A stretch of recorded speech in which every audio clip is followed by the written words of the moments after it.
Bom dia, boa tarde, boa noite, pessoal. Tudo bem com vocês? Espero que sim. Aqui, achei minha caneta. Então, vamos lá. Correção dos exercícios, né? Da página 31 a 33. Isso aí, certo, pessoal? Dando continuidade, então, à nossa aula de ontem. A correção dos exercícios 31 a 33, isso aí, confere. Lembrando assim, pessoal, ali, coloquei o lembretinho ali. Ácido é toda aquela substância que produz íon quando é dissolvido em água, tá? Toda aquela substância que produz íon, sempre ele vai liberar íon para o meio. É fácil de identificar, por quê? Porque ele possui o H do lado esquerdo da fórmula. Ele vai ter o H do lado esquerdo, que vai ser o íon, que vai ser ionizado e vai ser liberado. Lembram que daí ele vai se ligar com o composto de água, como ele perde os dois hidrogênios, ele vai acabar se ligando com o composto de água, tá? Em meio, quando dissolvido, em meio aquoso. Então, ácido é fácil de identificar. Sempre que tem H, vai ter o hidróxido do lado esquerdo da fórmula, é ácido, tá? Base é toda substância que produz íon quando é dissolvida em água, tá? Produz íon também? Produz. Mas de que forma? Ele se identifica ela porque sempre vai sobrar o quê? A minha hidroxila do lado direito da fórmula, o meu OH. Sempre quando eu pegar uma fórmula ali que me mostrar que eu tenho o H do lado esquerdo, se eu tenho o H do lado esquerdo, quer dizer que ele é um ácido. Se eu tenho o OH do lado direito, quer dizer que ele é uma base, tá? Porque é a minha hidroxila que está sendo liberada em meio aquoso.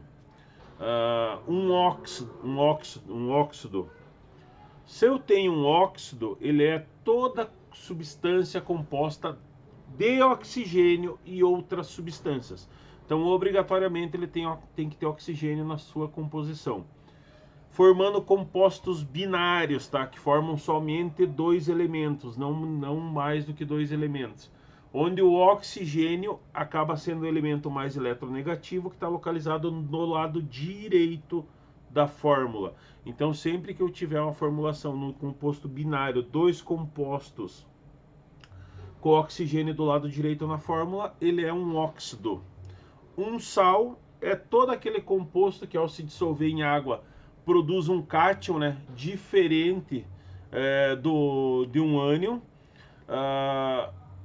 São compostos formados pela reação de neutralização de um ácido e uma base. Então, o composto que é resultado da neutralização de um ácido e uma base é um sal, tá? Então, você sempre vai ter esse composto dissolvido em água, tá? Sempre essa composição, porque ele que vai reagir a essa neutralização de um ácido em uma base, gerando um sal. Tranquilo? Beleza? Vamos em frente. Tranquilo, gente? Então vamos lá. Questão da página 31, a número 1 lá. Me diz assim: uma característica de ácido e bases é o sabor, certo? No entanto, o sabor azedo dos ácidos e os adringentes das bases não podem ser utilizados para identificar as substâncias. Explique o porquê. Então, pessoal, embora se colocando o sabor como um critério para classificação de ácido e base, a gente não pode utilizar ele para o reconhecimento dessas funções, tá? Porque assim, a ingestão de substâncias desconhecidas acaba sendo perigoso, né? Se você ingerir uma substância ácida, pode lesionar o teu esôfago, lesionar o teu estômago e pode levar você à morte. Então, é bem meio sem noção, né? Você querer identificar só os produtos ácidos e bases pelo sabor, pelo paladar, tá? Número 2. Qual a diferença química entre ácido e base? Ácido é aquela substância que, quando é dissolvida em água, se ioniza e produz um íon positivo. Exclusivamente quem? O cátion, né? H+. Base é a substância que, quando é dissolvida na água, vai se dissociar. Ela vai fazer a dissociação, vai desmanchar a molécula, produzindo um íon negativo, uma hidroxila, o ânion OH-. Tranquilo? Beleza, vamos em frente. Explique a diferença entre dissociação iônica e ionização. A dissociação é aquele processo no qual os íons vão estar presentes em determinados compostos, vão ser separados, né? Então, aqueles íons que estão em determinados compostos são separados quando, por exemplo, são dissolvidos em água. A ionização é o processo que ocorre a formação de íons novos, as ligações. Dissociar é o processo no qual os íons que já estavam presentes em determinados compostos são separados, tá? Quando são dissolvidos em água, no caso.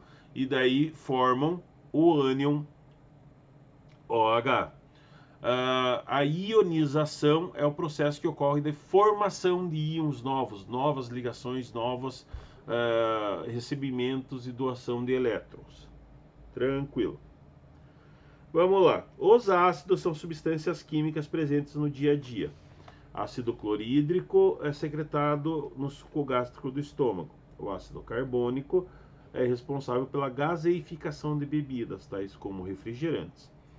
O ácido sulfúrico está presente nas baterias dos veículos automotores. Esses ácidos podem ser respectivamente representados pelas seguintes fórmulas químicas, tá? Então vamos lá. Ácido clorídrico, HCl. Ácido carbônico, H2CO3, tá? Porque ele que se torna... Ah, mas o gás carbono é aquele lá, o meu CO2, quando ele é liberado para o meio. Mas quando ele se torna ácido, lembra o ácido? Ele tem o H do lado esquerdo, porque ocorreu a ligação iônica entre eles. Os hidrogênios livres acabaram se ligando ao gás carbônico, tá? Ou uma molécula de água se ligou a esse gás carbônico, fazendo essa transformação de íons. Então é H2CO3. E o ácido sulfúrico, H2SO4, tá? Ácido, sempre H do lado esquerdo, não esqueçam disso daí. Então é letra B, tá? HCl pro ácido clorídrico, ácido carbônico H2CO3 e ácido sulfúrico H2SO4. Número 5. Alguns tipos de alimentos podem causar desconforto gástrico, principalmente em pessoas com estômago mais sensível. Para diminuir essa sensação de queimação, é importante evitar alguns alimentos. Que tipo de alimento ácido ou básico é aconselhável não ingerir nessa situação? Explique sua resposta. Então, pessoal, alimentos ácidos, eles geralmente causam desconforto em pessoas com problemas estomacais ou uma maior sensibilidade no estômago, tá? O nosso estômago já tem ácido clorídrico. Ele já tem ácido clorídrico e que participa no processo da digestão. A ingestão de alimento ou bebidas ácidas, tá? Refrigerantes em geral, eles são ácidos, porque eles têm ali, vocês viram no exercício de cima, eles têm a adição do ácido carbônico, e isso gaseifica a bebida e torna ela ácida. Isso faz com que o estômago se torne mais ácido ainda. E essa acidez maior gera esse desconforto gástrico, a azia, o arder o estômago, sabe? Às vezes até pode voltar um pouco de gás, queimar o esôfago, porque você tem essa alta concentração de ácido a nível estomacal. Então, por isso que alguns alimentos têm que ser evitados. Refrigerante, frutas muito ácidas, sabe? Alguns alimentos que podem causar uma acidez maior no estômago. Então, tem que ser controlado para que não ocorra essa irritação estomacal. Número 6. Um grupo de alunos do nono ano utilizou diferentes indicadores para definir o caráter ácido-base de alguns materiais. O resultado obtido foi registrado no quadro a seguir. Tem lá o material utilizado: suco de laranja, água do mar, café, sabonete líquido, água sanitária e vinagre. E o indicador que foi utilizado: alaranjado de metila, azul de bromotimol, fenolftaleína e fenolftaleína. Ele pede assim: com base na coloração dos indicadores, indique quais são ácidos básicos e ácidos e básicos, tá?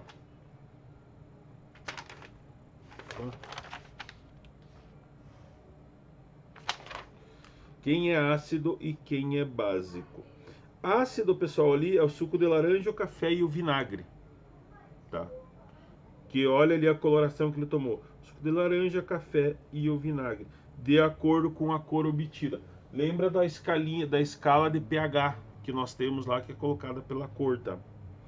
Básico: água do mar, sabonete líquido e água sanitária. Sim, por incrível que pareça, a água do mar e a água sanitária são bases, tá? É claro que se você misturar ele com outros reagentes, eles podem se tornar perigosos. Por exemplo, se tu misturar a água sanitária com um outro componente que se utiliza muito para limpar, aquele Veja, né? Ela se torna muito ácida e ela se torna perigosa, porque até a liberação do vapor pode ser danoso para o organismo, porque ele libera vapores que podem queimar o trato respiratório, o trato gástrico. Isso pode se tornar muito perigoso, tá? Número 7. Número 7 diz assim: com o uso de papel indicador, foram registrados valores aproximados de pH para algumas amostras de materiais descritos no quadro a seguir. Por meio do resultado obtido, indique para cada uma das amostras o caráter ácido básico. Tá lá o chá com pH 5. Pessoal, pH 5 é ácido, tá? Lembra da tabelinha dos pH lá, de 7 para cima é base, de 7 para baixo ele já tem caráter ácido. Sabonete em barra, básico. Detergente pH 8, básico. Água de torneira pH 6, ácido. Vinagre pH 2, ácido também, certo? Lembra lá, até vou colocar a tabelinha do pH de novo ali para vocês darem uma olhadinha. Número 8. Carreta tomba e derrama carga de ácido sulfúrico na AMG 150 em rio acima. Daí a notícia ali, ela esclarece que uma carreta cheia de ácido sulfúrico deixou o trânsito na região central de Minas. Então, apesar do vazamento da carga tóxica, os bombeiros informaram que o material não atinge nenhum manancial, isso daí não oferecendo risco para o meio ambiente. Então ela não chegou a nenhum curso hídrico, não chegou a nenhum manancial de água. E daí fala das causas dos acidentes, beleza. Sobre a informação do texto e seus conhecimentos sobre a função dos ácidos, responda à questão proposta. Qual a fórmula química do ácido derramado no caminhão? A gente acabou de ver no exercício 4, né? Ácido... Qual que é? O ácido sulfúrico, H2SO4. Beleza? Letra B. Escreva a reação de ionização desse ácido, se ele for ionizado em meio aquoso, tá? Em água. Então eu tenho o meu H2SO4, ele vai reagir no meio aquoso, né? O que vai acontecer? Vai se separar. Meus dois hidrogênios vão se separar dele, tá? Vai sobrando 2H+, né? Porque ele formou quem? Ele vai formar o meu cátion. E o SO4 menos 2, que foi ionizado nesse meio. Tranquilo? Então a fórmula ali vai ser H2SO4, meio aquoso, né? A gente precisa exemplificar que é um meio aquoso para quê? Porque se alguém for olhar, mas pode ter sido colocado em outro meio. Pode, então por isso você coloca meio aquoso, que é com água, tá? A flechinha indica a reação e depois da flechinha eu tenho o que aconteceu na reação. O desligamento das minhas duas moléculas de hidrogênio e sobrando o meu SO4, 2 negativo, tá? Letra C. Para conter o ácido, considere A cal extinta. Considere que foi utilizada a cal extinta. Qual o nome químico e a fórmula e a função inorgânica a que pertence esse composto, tá? A cal extinta, pessoal, é hidróxido de cálcio, tá? Ela é uma base, então, cuja a fórmula dela é CaOH, né, uma hidroxila 2, tá? 2 mais porque ela é um cátion, então ela é uma base. Lembra a hidroxila? Sempre do lado direito eu já configuro ela como uma base. Então ela serve para reduzir, né? Pegar esse misturar aquela função ácida e neutralizar ela. Aí ela é largada ali para acabar neutralizando aquela função, o ácido sulfúrico que foi liberado no meio. Número 9. Numa das etapas do tratamento de água de uma cidade, a água captada é levada para uma unidade onde são adicionadas substâncias químicas chamadas de coagulantes. No Brasil, o coagulante mais usado é o sulfato de alumínio. A qual função inorgânica pertence a esse composto e justifique a sua resposta, tá?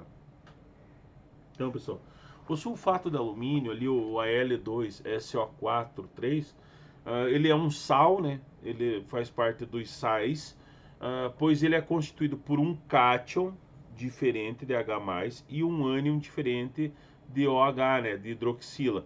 Então você tem as duas diferenciações ali, são cátions e ânions diferentes, então isso caracteriza um sal, tá? E o sal, quando ele entra em contato com o meio aquoso, eles acabam se separando. Lembra que acaba separando essas moléculas aí? Então eles são dissociados e daí acaba fazendo a ação de coagulação na água, fazendo com que as partículas se juntem para auxiliar o processo de limpeza no tratamento de água. Número 10. O que ocorre quando um sal é adicionado na água? Explique.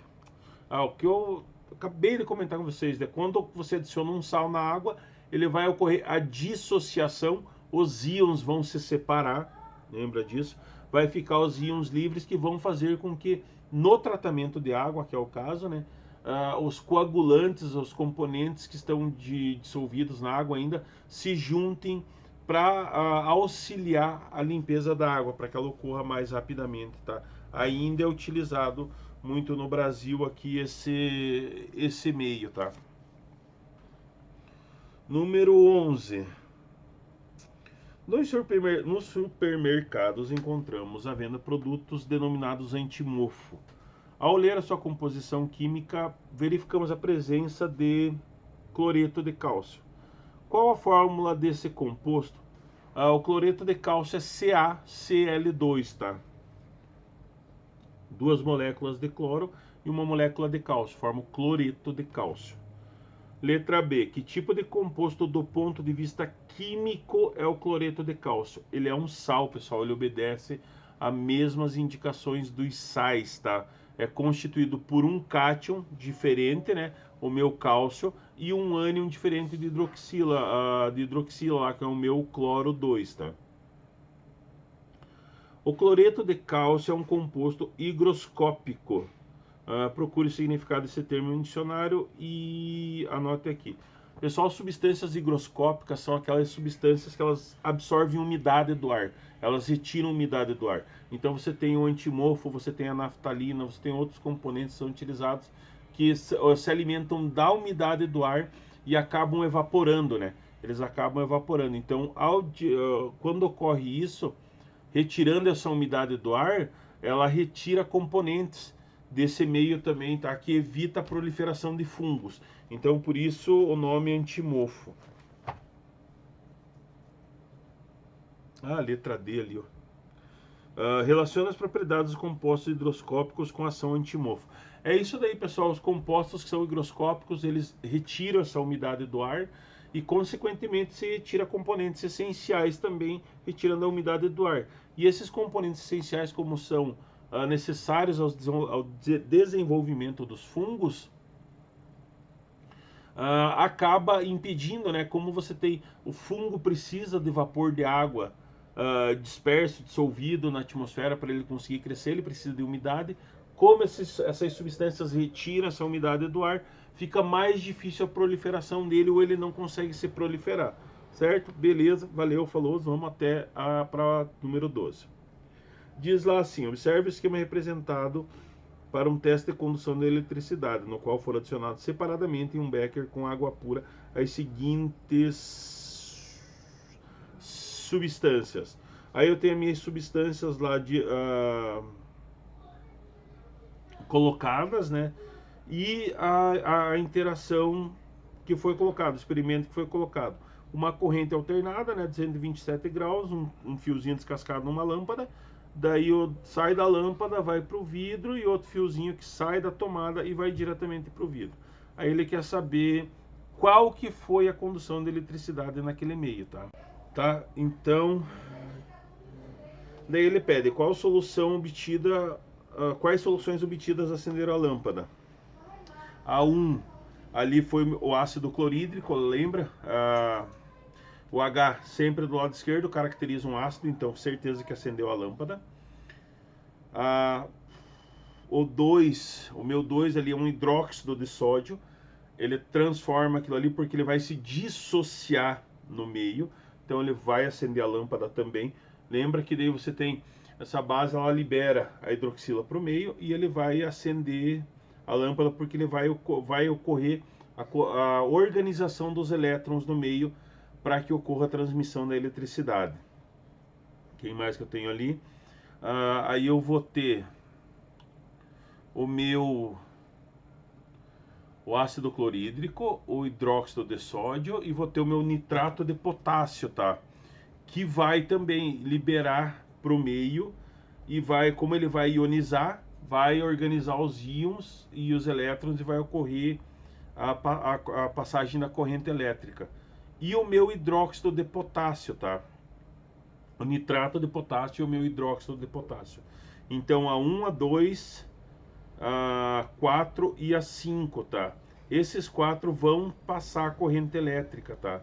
Que é o ácido clorídrico, o hidróxido de sódio, o nitrato de potássio e o hidróxido de potássio. Porque como eles vão liberar íons para o meio, esses íons vão fazer com que os elétrons se organizem e colocando uma corrente elétrica, ele vai fazer com que essa corrente elétrica passe, tá? O açúcar não acontece isso porque o açúcar não vai ocorrer a liberação de íons livres no meio aquoso, tá? Então não ocorre a passagem de eletricidade por ele. Aí ele pede assim: se nas soluções 1, 2 e 5 fosse colocada fenolftaleína, em qual delas o indicador ficaria rosa, tá? A fenolftaleína, ela tem caráter rosa em substâncias base, né? Então seria o 5, seria o hidróxido de potássio. Lembra, ela tem a hidroxila do lado direito e ela ficaria rosa, tá? Lembrando que a 2 também, o hidróxido de sódio também fica rosa. Então o 2 e o 5, eles ficam rosa porque o meio é base. Quando eu tenho hidroxila, ele vai ficar rosa, tá? Que é uma característica da fenolftaleína. Ela vai liberar a coloração rosa para substâncias básicas, tá? Beleza? Tranquilo. Em frente. Algumas substâncias químicas são conhecidas por nomes populares. Assim temos, por exemplo, sublimato corrosivo, HgCl2, cal viva, CaO, potássio cáustica, KOH e espírito de sal, HCl. O sublimato corrosivo, a cal viva e a potássio cáustica e o espírito de sal pertencem, respectivamente, a que funções? Olha a formulação dela, pessoal. O sal, eu tenho 2 componentes, né? Dele que compõem, então são 2 agrupamentos, são 2 compostos novos que se reuniram formando um outro. A cal viva é um óxido, a potássio cáustica é uma base, a hidroxila do lado direito, lá o meu OH do lado direito, e o espírito de sal é o meu HCl, é um ácido, né? Olha o H, né? O hidróxido do lado esquerdo lá, que é a característica de substância ácida. Então é sal, óxido, base e ácido, tá? Letra D. Beleza. Número 14. Identifique a qual função inorgânica pertence cada um dos compostos apresentados a seguir. Para isso, assinale A para ácido, B para base, S para sais e O para óxidos. Então eu tenho lá assim, ó, Vamos lá, a primeira coluna ali que eu tenho. Eu vou ter o que ali? H2CO3, que é o ácido carbônico. É ácido, pessoal, ó, o hidróxido do lado esquerdo ali, né? O H livre do lado esquerdo ali. Então, é um ácido.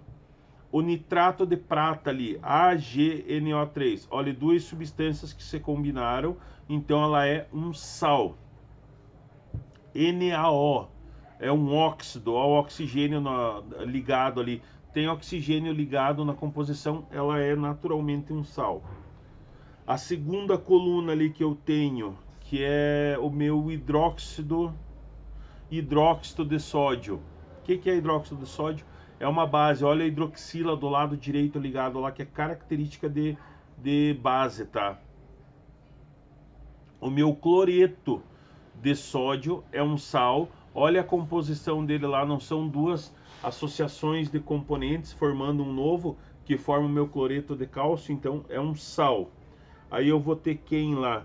Eu vou ter o meu HBr, que é o meu ácido bromídrico. Olha o hidróxido do lado esquerdo lá, o meu H do lado esquerdo de novo lá, caracteriza um ácido, né, pessoal? Então vocês veem como é fácil você conseguir identificar quem é ácido e quem é básico e quem é óxido nesse meio, porque você tem as organizações moleculares é única para cada um, então ele não vai mudar. Vamos lá, ó, a última coluna lá, eu vou ter o meu hidróxido de magnésio, MgOH. Olha lá, pessoal, olha lá, a minha hidroxila do lado direito. Tem hidroxila do lado direito é quem? É base, minha gente, é base, tá? O meu MgO, que é o meu óxido de magnésio, tá ali, o oxigênio ligado, o oxigênio tá ali ligado, então ele é óxido, é característica desse composto. E KOH, o que é o meu KOH? K é potássio, né? Coloquei o OH, é um hidróxido, então hidróxido de potássio, tá? Tem a hidroxila do lado direito, vai ser uma base. Tranquilo, gente, tranquilo, vamos lá, seguindo em frente. Vem pra cá, vendo que você vai cair da janela. Vem aqui. Para cada tipo de agente causador de incêndio, há um extintor específico, utilizado com a finalidade de evitar a propagação de fogo.